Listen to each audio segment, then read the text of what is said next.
Good afternoon. This is Charlotte Pierce. I'm the interim president of Independent Publishers of New England. I finally got that name down so I can spit it right out. It's we live by acronyms, I think, here.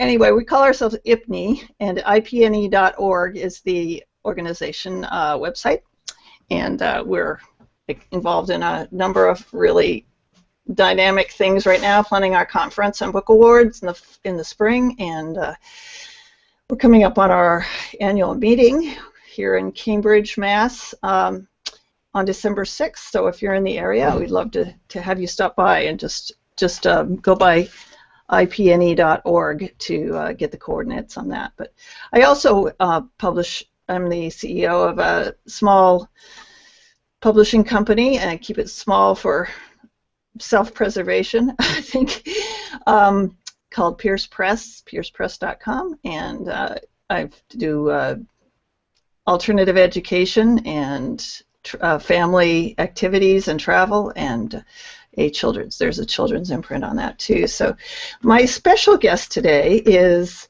Rochelle Carter, who's a CEO of Ellechor Media in Oregon, and nationally, really, because she came to our attention through Google Plus and some of the communities that she's involved with. Also, Laura Williams of the Writing Biz, I believe, is on our she's on the event page now. She found it. So Rochelle, just tell us what you've been up to, and I appreciate your coming, because I know you just got back to town, and it's just I really wanted you in particular, so I'm glad you were here. Oh, absolutely. I definitely wanted to make sure that I made the time. I'm just getting back from San Diego, an event with Lisa Nichols called Powerhouse Speakers Live.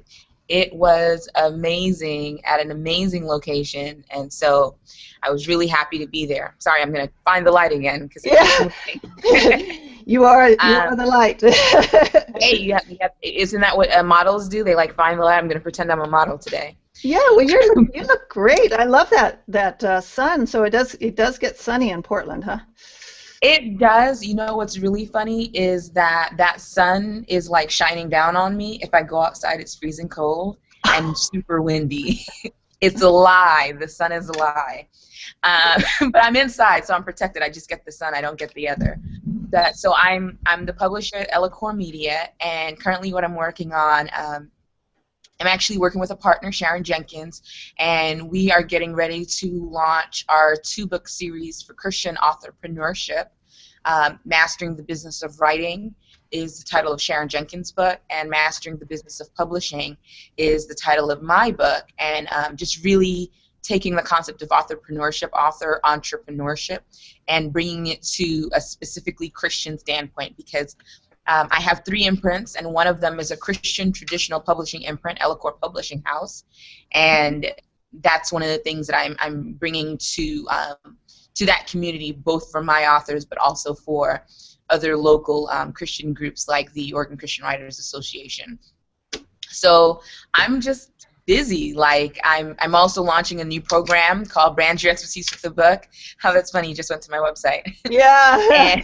I think we're cute, but I think sometimes people like to see something besides the talking heads. They want to see what you're up to. So you're actually on my Christian Books Today bookstore, and you see the title of my book, The 7-Step Guide to Authorpreneurship. These are all the books that we've published. I have a self-published author right next to me, Where Do Flies Go When It Rains? And this is a new release by Damon Hall and his wife, Andrea Hall, who is the illustrator. Very impressed. She did this entire book herself. She illustrated it herself. Whoa, I love the illustration. Yeah. Oh, yeah, and so you'll notice at the cover, since we have a set, it's a website, so we've got a set standard template.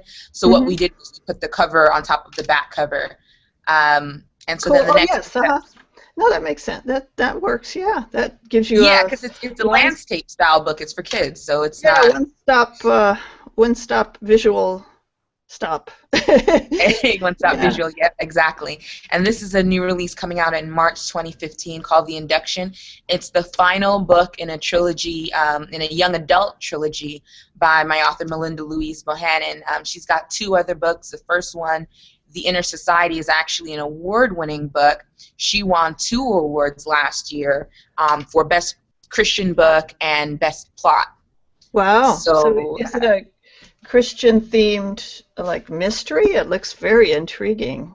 it's a Christian-themed mystery for young adults, and the name of the trilogy is The Inner Society, and it's basically about a teen. She's sort of one of those rebellious teens. She ends up in a situation where she's finding out all this information about this secret organization within her new community that she didn't know anything about, and because she's a rebellious teen, she sets out to set everything straight and make it right. So you have nonfiction how-to type, young children and young adults, and Christian devotional. Adults, devotional.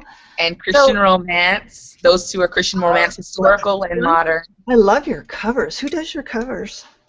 So we've actually been blessed with a variety of different designers. So the one who did that cover is a company no longer in business. It's Book Image Designs. Did those the last cover, and then the Love Second Chance and the Induction were done by a really fabulous guy named Stephen Plummer of SP Designs. Those covers, and he also did my book cover, The 7-Step Guide to Entrepreneurship. And I've most recently started working with Damon Za, Damonza, and he his group did Lord Teach Us to Love, which is that devotional in the bottom left. Well, someday we're going to do a show on book covers, because I think a lot of have people, to get book covers. That's the other thing. So many book covers. We did 4 book shows this fall, and we had with IPNE, and I've seen so many good books that nobody's going to know are good books, because they don't grab from the 30 seconds or 5 seconds really that people have are giving to it in the bookstore or Amazon or wherever. Absolutely. You might also enjoy things on Amazon. You get like, I don't know, 2 seconds maybe to grab someone's attention. I think Kindle ebook readers, people that focus only on ebooks, they give you a little bit more leeway, but I think in general, the idea of publishing to me is that if you're publishing for the public. You write for yourself, but you publish for the public, and they should be able to immediately be grabbed. You have to take it seriously. And so I think when you come out with a really bad cover, I kind of think that you're not serious. And it bothers me. So even if I end up reading the book and love it, it's still going to bug me that your cover was not. Yeah, like it's like not taking care to get dressed if you going to an interview or something. Exactly. It's like forgetting your shirt when you go to work. You just show up in a bra or a t-shirt or something. Like, do you want this job? Do you want to keep this job? But yeah. Right. So we had I had seen this, I think you just posted something on Google Plus about this, and I said, street teams, I love it. I love anything street. I love, it smacks of independence and doing your best with what you have and making it even better than the, So explain to us how this came to you. I know it wasn't just this author who came up with it. You said you had an idea about this and went looking for some material. Yeah, so we've always kind of heard of different things. We call them by different names. So when I first started out, I called them influencers. And more commonly, they're usually known as your critique group, because when you're in a critique group, they usually are your biggest fans when you finally get published and you put your book out there. But what Victoria Danann did, she's an award-winning novelist, and what she did was she put together a real bona fide street team with a leader and a weekly assignments and everything. It's just like a review group almost, except it's specifically focusing on her books. Now, did she start out with a small group of people and then grow it, or did she just She started out with a small group of people and grew it, and you know, the reason that it was able to grow is because that same quote that you were up at before, these people are absolute gold to me. They share their endorsement of the series far and wide, online and in person. Without them, I doubt I would have gotten past a second book. Wow. And that's the power of your street team. Now, do you use this in your own? Have you adopted this, or you kind of use parts of it, or what? I have used parts of it.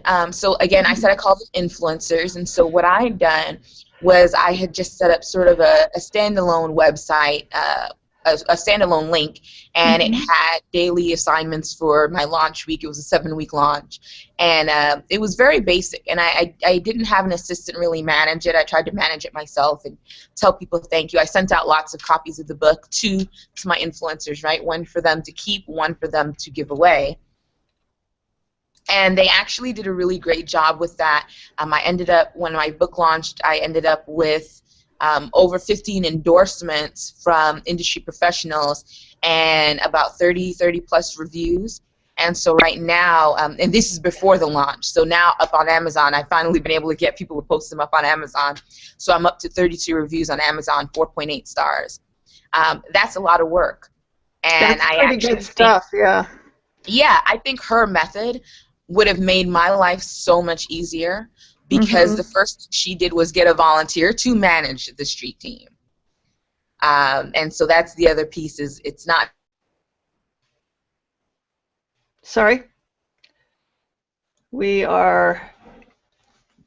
got you frozen here. So if you can come back in, Rochelle, we will just wait for you. I'll go on through the blog post that you wrote about this.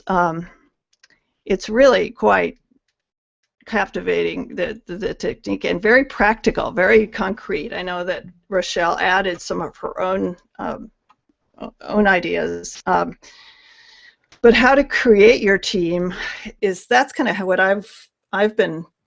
This is Charlotte Pierce of the IPNE speaking. That's what I've been really wrestling with, is how do I create my own team? I feel like there are a lot of people, and I think part of this is just my own hesitancy to ask people to do stuff for me. And I think sometimes people, you can use, like Victoria says, she has a hairdresser giving away bookmarks to clients. Well, my hairdresser would do that. I knew she would. And she's just like, we're just buds, you know? So it's things that are just look around you. And I was on another show with Rochelle at the Writing Biz the other day, and she said, you know, don't think about a national book tour. If you can do really well locally, just do really well locally, and then, you know, add steps as you can digest them. But so you take the people that you know and you give them things. So you can say, you know, get their schedule and then give them copies of your book if that's what they want. You could, like a hairdresser, you could give acknowledgement on your website. You could make her a sponsor or him a sponsor. Swag, so that's the kind of thing, you know, if somebody gives you, I don't know, some, you know, magnets or calendars or something, there's just any number of ideas for that. Free e-copies of new releases, that's very easy for you to do. And you can have them help proofread. Hi. Hi, I'm just reading your blog here. I was just saying, you know, for me, the trouble or the mental block I have is asking people to do stuff. And I think, you know, when just taking your hairdresser, it's just like, there's somebody who really likes you and wants to work with you. You know, it's just, it kind of get over it, you know, get over the asking part. Hi, Charlotte. I'm sorry about that. I got disconnected. Okay. But okay. yeah, the asking part is really hard, but you know what? You never have until you ask. And especially as authors, we've spent so much time. You put your heart and soul into a book. You've already put yourself out there. You've already started the process of launching this book. You have to go all in. You know, if you don't jump in with both feet, you're going to end up falling. You're going to wonder what happened, but you just basically toppled over the edge. You didn't jump and stick the landing and just, you know, make it work. So, and then the great thing is that when you're looking at talking to people in your critique group, your hairdresser, your brother, your sister, whoever, these are people that genuinely love you, and you get them to volunteer first and start with your street team, and then you can expand. You know, try a couple people that you don't really know very well, and then talk to complete strangers. It's a confidence building exercise, building your street team. They give you the confidence that you need to launch your book successfully, proudly. You know, not just announce it online. That was one of the things that we heard this weekend was just putting up a Facebook post saying that your book is out is not a launch, right? That's an announcement. You said something a while ago that intrigued me. You said this is a 7-week launch. Is that what you consider a launch period, or?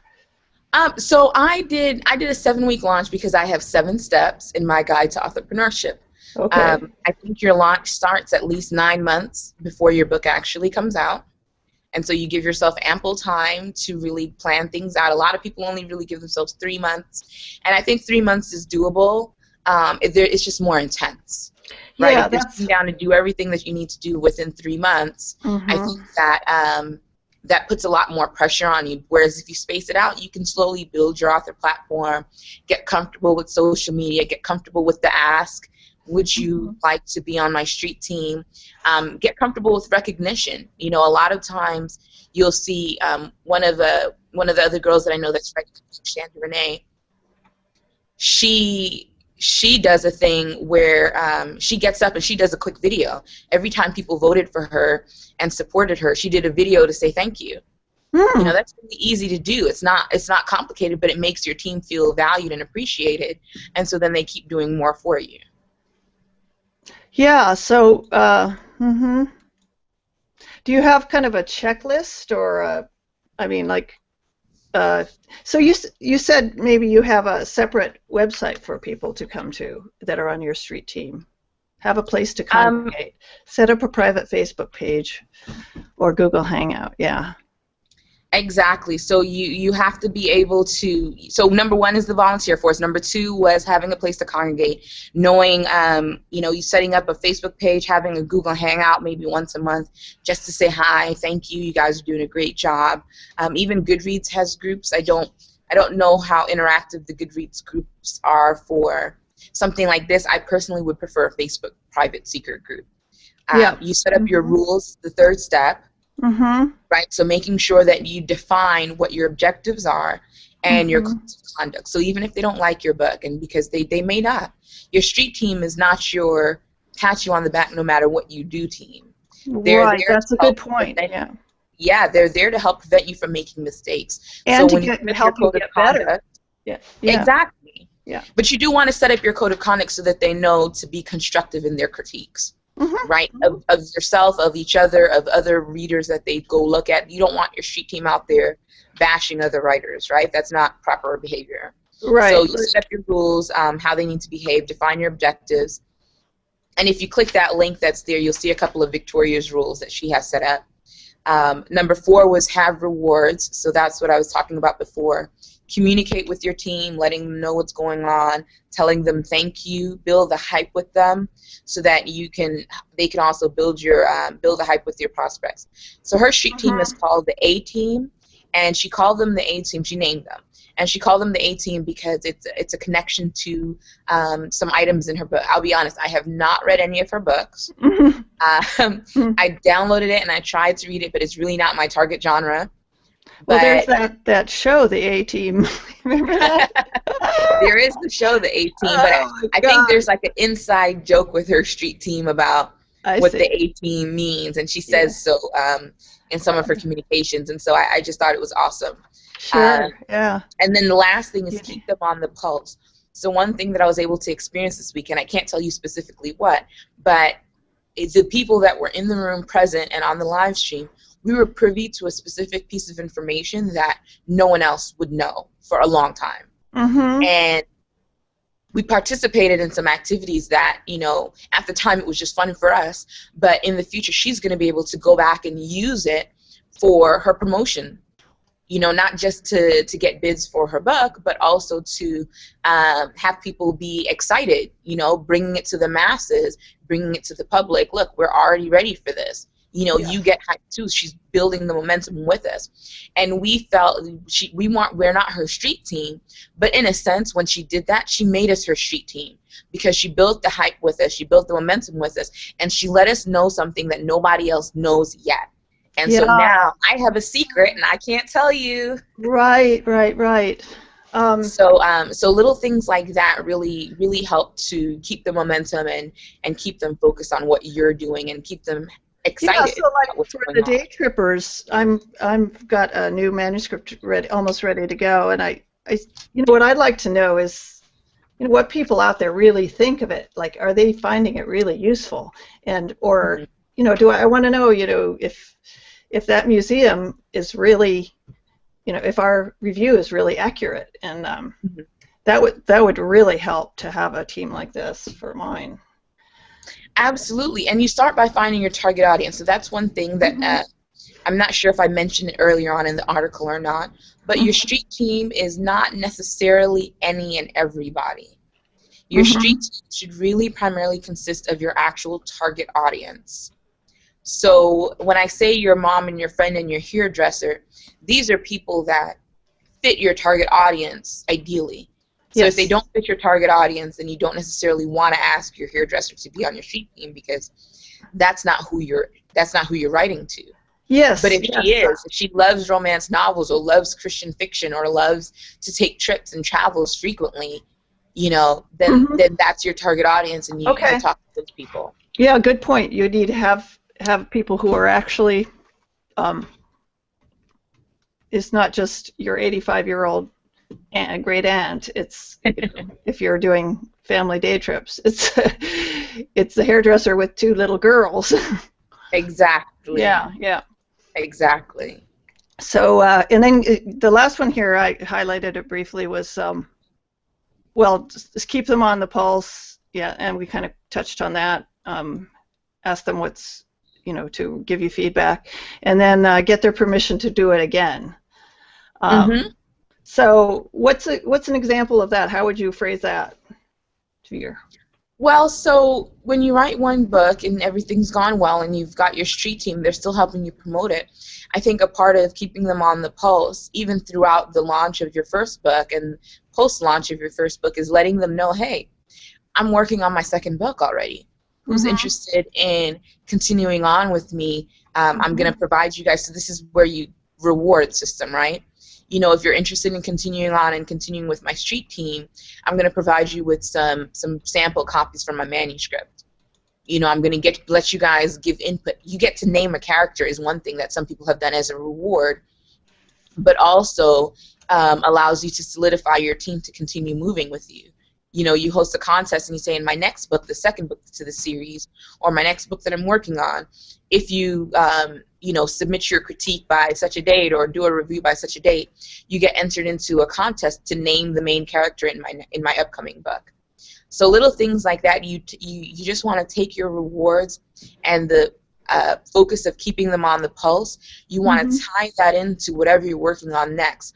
You know, keeping them on the pulse with your first book is letting them in on the secret that you already have your second book done. And maybe you don't want to release something that would be damaging, or undermine your success. But saying that you have another book and here's the topic, that wouldn't be a bad thing. It's not a bad thing, and I'll tell you the truth.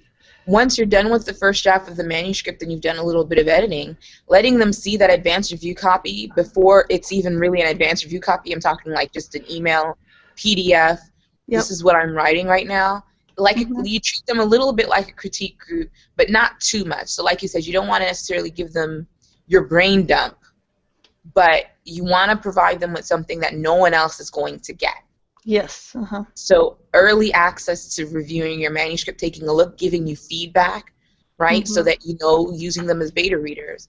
And then when you actually start putting out your advanced review copies, here, I need reviews. So here, you guys take a read. This is what the final book is going to look like.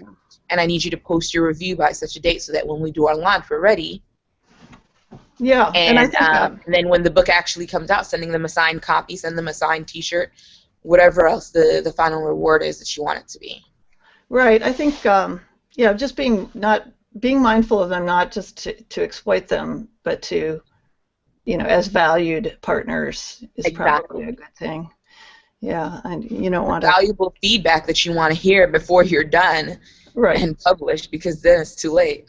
Right, and they're getting as much or greater value than they're giving, I think, is, you know, a good, or you know, people's values are different, but yeah, we are getting towards the end. Is there anything else that we should add about this and keep in mind on building a street team?